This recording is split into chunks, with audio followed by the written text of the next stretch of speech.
Hello दोस्तों, एक बार फिर मायरा कुकिंग शो में आपका बहुत बहुत स्वागत है। तो आज हम आपके लिए लेकर आए हैं कच्चे आम का मुरब्बा, बिल्कुल चटपटा सा और मीठा और एकदम कमाल का, जो आप बनाएंगे तो आपका फेवरेट हो जाएगा दोस्तों। तो चलिए देखते हैं इसको कैसे बनाया जाता है। तो इसको बनाने के लिए मैंने कच्चे आम को पहले इस तरह से काट के और धुल लिया है। आप किसी भी शेप में काट सकते हैं, पर मुरब्बे के लिए इस तरह से काटे तो अच्छा होगा।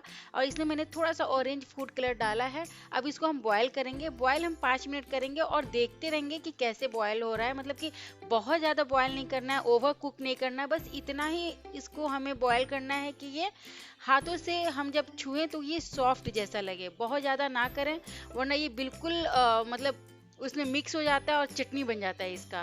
तो ये खड़ा खड़ा दिखे मुरब्बा जैसा, इसलिए आप इसको बॉयल करते वक्त ध्यान दें।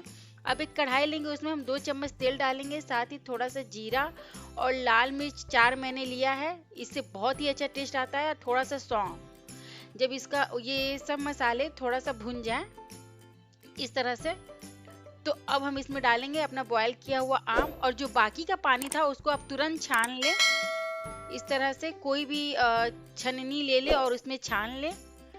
अब इस तरह से मैंने इसको आम डाल के थोड़ा सा चला लिया। अब इसमें हम डालेंगे गुड़। गुड़ की जगह आप चीनी का भी यूज़ कर सकते हैं, पर गुड़ ज़्यादा टेस्टी लगता है इसमें, और बहुत ही टेस्टी बनता है गुड़ से, और हेल्दी भी बनता है दोस्तों। तो कोशिश करें कि गुड़ ही लें आप। तो जो मिर्च था उसको मैंने निकाल लिया है, तो इस तरह से चलाना ही बनेगा। अब इसमें हम 2 चुटकी नमक डालेंगे। तो मीठे को बैलेंस करने के लिए नमक डालें दोस्तों, इससे बहुत ही अच्छा टेस्ट आता है। अब हमें इसे इसी तरह से चलाना है। जो गुड़ है जब तक मेल्ट हो जाए तब तक हमें इसे चलाते रहना है।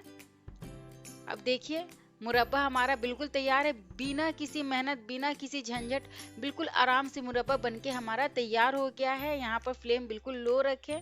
जब गुड़ पूरा मेल्ट हो जाए, बहुत अच्छा से आम के साथ मिल जाए, तब हम क्या करेंगे कि फ्लेम को बंद कर देंगे। देखिए बिल्कुल रेडी हो गया आम का मुरब्बा, और देखने में और खाने में बहुत ही टेस्टी है। मेरे घर में सबको बहुत पसंद आया था, तो आप भी ट्राई करें। और सबसे इम्पोर्टेंट बात दोस्तों कि इसको आप फ्रीज में रख के 1-2 महीने के लिए यूज़ कर सकते हैं, ये बिल्कुल भी खराब नहीं होगा। इसको बनाना भी कितना आसान था दोस्तों। तो अभी तक आप मेरे चैनल को सब्सक्राइब नहीं किए हैं तो प्लीज़ दोस्तों मेरे चैनल को सब्सक्राइब कर दें, और ज़्यादा ज़्यादा शेयर करें ताकि और भी लोग मेरे वीडियोस को देखें और सब्सक्राइब करें, और मेरे रेसिपीज़ को देखें। मैं इसी तरह और भी रेसिपीज़ आपके लिए लाती रहूँगी, नई नई यूनिक, और आपको थोड़ा टिप्स देती रहूँगी कि किस तरह से आप बनाएं तो आपकी रेसिपी जो है ख़राब नहीं होगी। तो आप मुरब्बा देख ले कितना बढ़िया बना है। अगर आप उसी तरह से बनाएंगे जैसा मैंने बताया है तो बिल्कुल आप भी आराम से बना लेंगे। अगर आप फर्स्ट टाइम बना रहे हैं तब भी बना लेंगे। तो फिर मिलते हैं दोस्तों नई नई वीडियोस, नई नई रेसिपीज के साथ। तब तक के लिए bye bye and take care.